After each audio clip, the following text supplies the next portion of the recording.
So today on Narrowboat Natterings, I'm going to show you how I turn this drab oxidised paintwork into an almost straight out of the paint bay finish.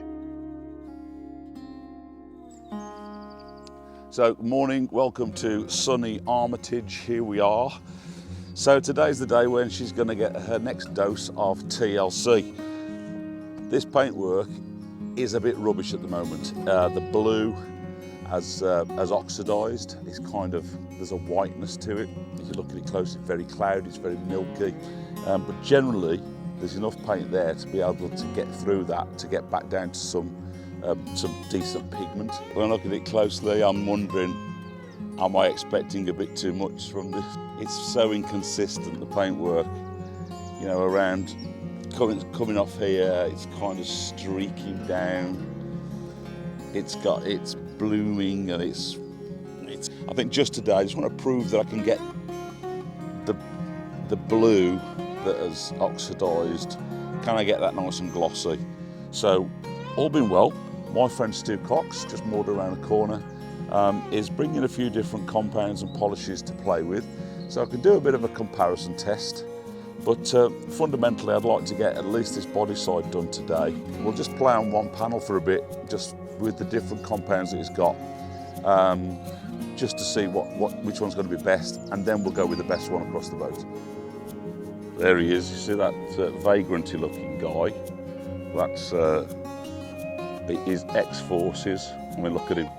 It looks like he's just crawled out of that ditch. Yeah, so this is, he'll walk on by. I'm waiting for my mate to come. This vagrant's just gonna, you know, carry on by, mate. All right. You sting. So first and foremost, gonna have to wash the boat down. Because I'm a bit crap with planning these things, I've got no hot water on board. So my mate Stu has brought me this Simoni's waterless wash and wax. Apparently, just give it a bit of this. I'm just going to concentrate on this panel for now, and then we'll give it a good wipe down so that we've got as much surface residue and stuff out of the way. Hey, it's a nice job to do this. What I'm going to do, I'm going to put a couple of lines down, just of like masking tape or something, so that we can do. What have we got? We've got a cutting compound. We've got Maguire's compound, which is supposed to be the Mutts Nuts. So we're going to have a go with that, and we have to use this with that. We've looked at some YouTube videos. Apparently, this is what we have to use. All right, that's that. Nice. We've got some of the good old-fashioned tea cut, which is tinged with blue. I'm not sure whether that's just a gimmicky thing or whether it works. I used to have some of this, but apparently this is a new bottle, so this might be good. We've got Maguire's polish, so we can just go straight to polish. I don't think that's going to work because I think this definitely needs cutting. I think there's a definite compound thing on that, but we've got that as well. And we've also got this sexy little product that Stu's paid a dirty load of money for. This is Bullet. This is Bullet stuff. Bullet Colour Restorer. So there's nothing behind but the shine. That's what it says on the product. So. Yeah.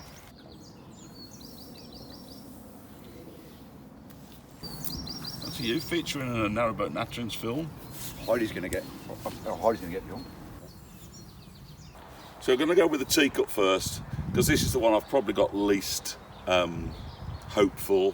Because I've used teacup before. It does a job, but I think there's a bit of bullshit with teacup.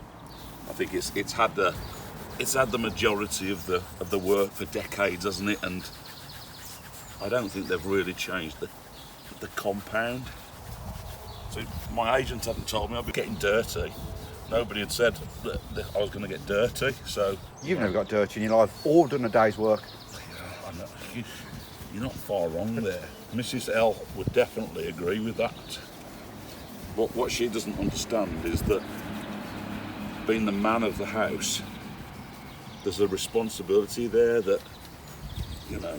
The hunter-gatherer. Yeah, the hunter-gatherer. I provide food and fire. And passion, of course. So that's sort of drying off now. It's gone to that sort of haze, and so what we've got to now do is just sort of buff that off and see whether that comes up nicely. Let's have a little look at this. Get buffing. Buff, buff, buff.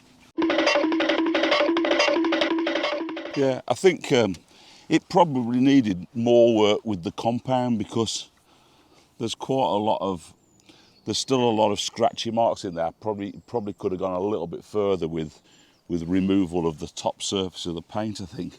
But from a gloss point of view, it certainly puts something there, doesn't it? You can definitely see that the gloss level is different. Where I can see my shadow in that panel there and not there. So that's definitely changed that. But if you actually get a good close look at it, there's still quite a lot of sort of scratchy marks in there. So here's the Demon Polisher. We're going to stick some of this Meguiar's Ultimate Polish on it. We have to prime the pad first, which basically means getting it, I think, wettish, you know, getting a bit of stuff onto there. Maybe take it's dirty dog.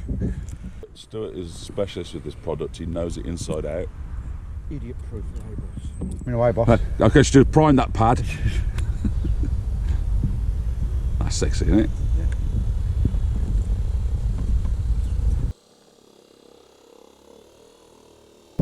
That polish has polished it, but it's not really taken the whiteness, the bloom out of the paint, you know, that sort of oxidisation, because I think all we've done is polished the oxidisation. We haven't cut it out, whereas T-cut cuts, nature of the, you know, it's in the title.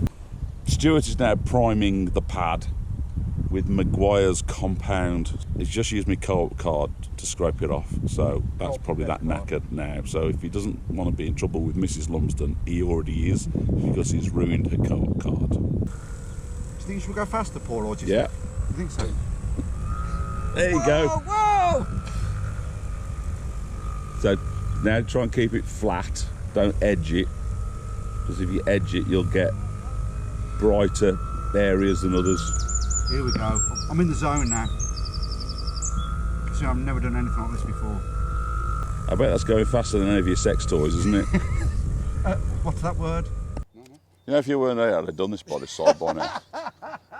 Right, so Stu has now used the orbital polisher at a higher speed with the Meguiar's compound. So microfiber cloth, we're going to buff this off now and see what we've got.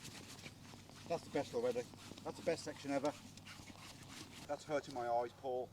What, the pinkness of this cloth? No, the shininess. What do we think? What do you think? Better than the T-cut. Just that you've got areas where you didn't get. Yeah. Yeah. You can see the difference between where the polisher's been working. That's and where I'll start off too slow. down here is nice.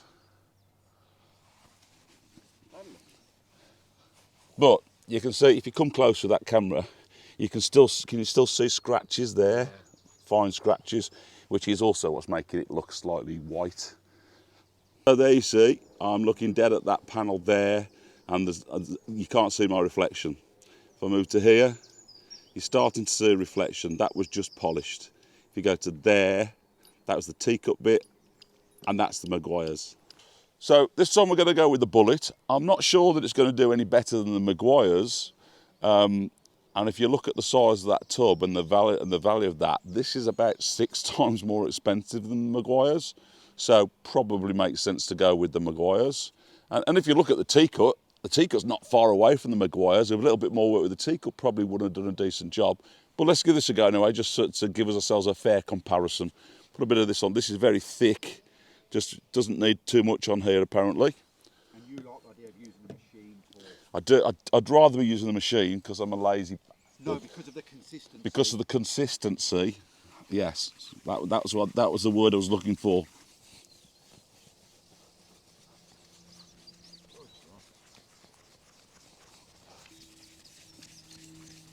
That's it. And now I think you leave it now before to go Hazer. Okay. All right, boss. Don't look. Let me just get that edge done there. So we've done the bullet colour restorer by hand, may I add, so I'm not happy with that. And now we're just going to buff it off, microfiber cloth. Nah, I don't like it already. Better than the polish. It definitely polishes it, but it's full of scratches. Similar result to the tea cut from here, Paul. Yeah, but it's definitely improved the colour, hasn't it? It's brought the colour back. It's given us a deeper blue. I'm going to have a proper good go at this panel that's got the flowers on. So, get some compound on here. It's already primed, this is, isn't it? So, just want some dabs on it. A few dabs of this on.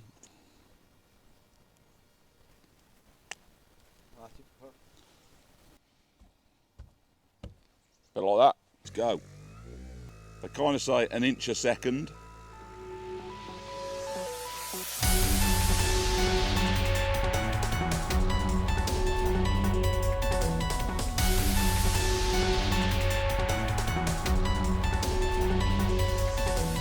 So, I'm going to give it a good buffing up now with the microfiber cloth. I'm confident that this is going to look really nice. You can see already at this close, really close like this, those flowers look really colourful. You can see how the blue has now affected the white up there, but by just getting a little bit of the polish, trying a little bit onto here, I know this is me polishing rag, but just a little bit like that, onto here, off it comes. Bloody hell. See, Stuart, I know my stuff.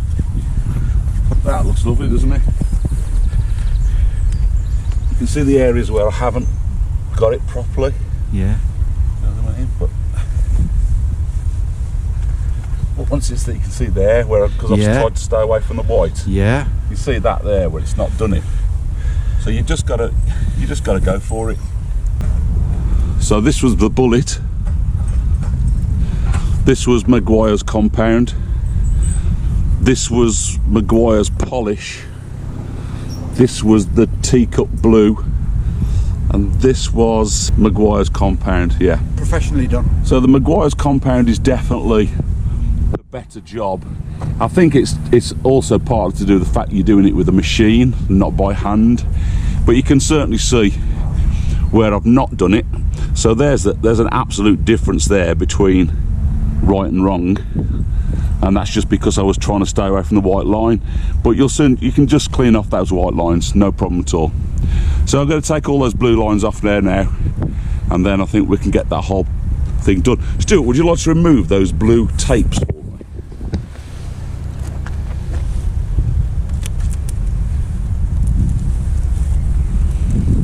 And look at that.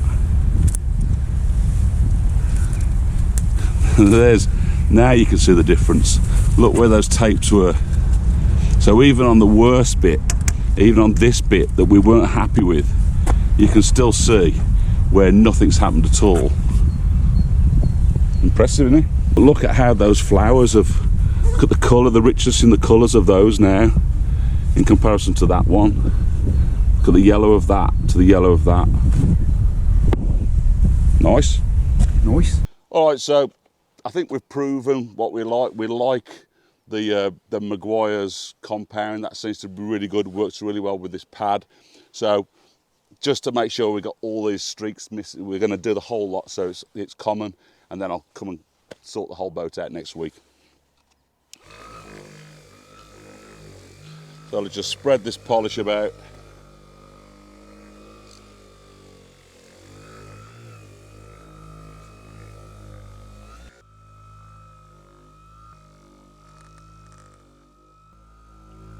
It takes a while though, doesn't it, when you're on big panels?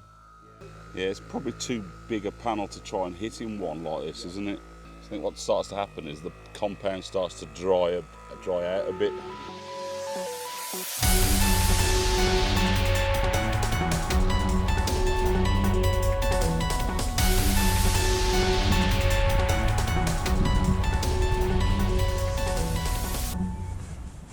Definitely see it's not. Yeah. I've not spent long enough on that. Better than it was. Yeah. You can see a line there, Paul, of where the tape was. Yeah, you can. Yeah, it needs longer with the pad. Yeah. It needs a bit of a wetter pad, I think. Yeah.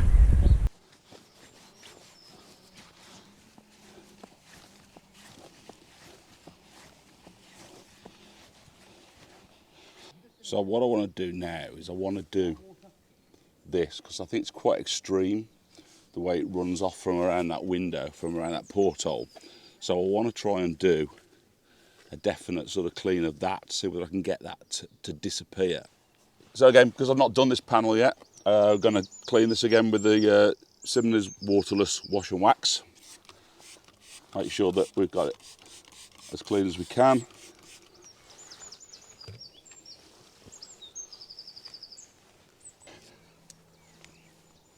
So I'm going to focus now on this section here, see whether we can get rid of those marks. Dib, dib, dib.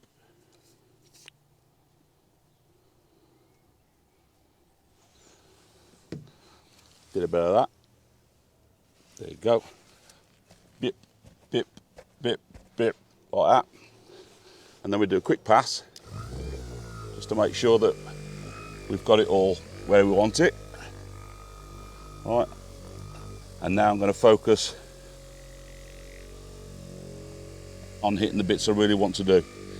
I'm going to go on to do the whole thing, but just for the purposes of today's video, I just want to show how we can affect it pretty quickly. And I will of course show you the final result when the whole boat's done, but that's going to be at some point next week. All right, let's have a look at it. Look, it looks lovely close up. And I bet the water now when it lands will be cleaned off. Yeah. But once you get to this, once you get to a level that you're happy with, like that all the way across. Hit it with a bit of wax then, I guess. Look at that. See that scratch, Paul? You can't see the scratch in it. Yeah. That's wonderful, isn't it? So I'm really pleased with that. I think that looked great. That is like it was 4 years ago when I bought it. So it's going to take a little bit, because, you know, but it didn't take me long to do that really, but still, there's a lot of steel work on a boat, isn't there? Luckily mine's only 47 foot and it's got quite a few windows in. Poor old Stu, he's got a 70 footer down the road, you know, so, but that, I mean, you can probably see from there, the difference between the compound where it's cut the paint to the difference there. There's a marked difference. There's actually a scratch running through there where one of the branches has gone along the boat. It disappears here and it re-emerges here. So it's definitely done the job. So I'm going to have some fun with this next week. Going to get this whole body side done, whip the boat round and do the other side.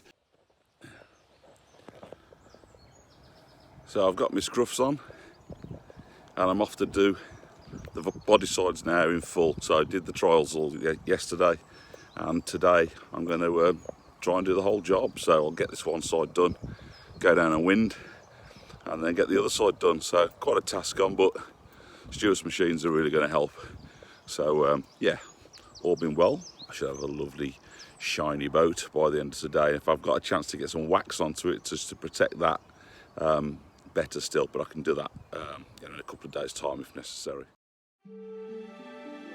So as with the day before, it begins with a clean off of the panels that need working on. Then the application and the machining of the compound. And having learnt from the drying out issues of the day before, I was keeping this body side and the pad wetter, and this was certainly helping. Always then buffing off the haze with a really good quality microfiber cloth. There again, just demonstrating how I was having to keep things more fluid.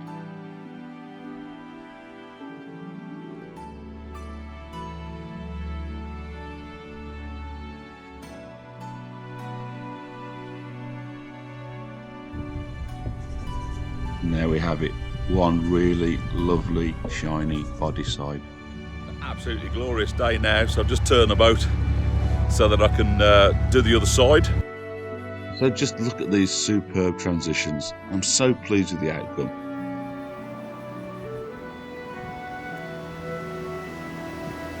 And I'd like to thank Stuart again for the supply of products and machines and sausage sandwiches and the odd Guinness.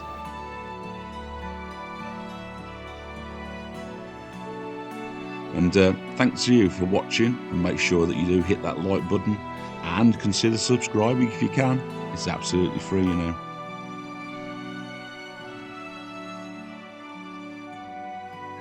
See you out on the cut. Bye bye.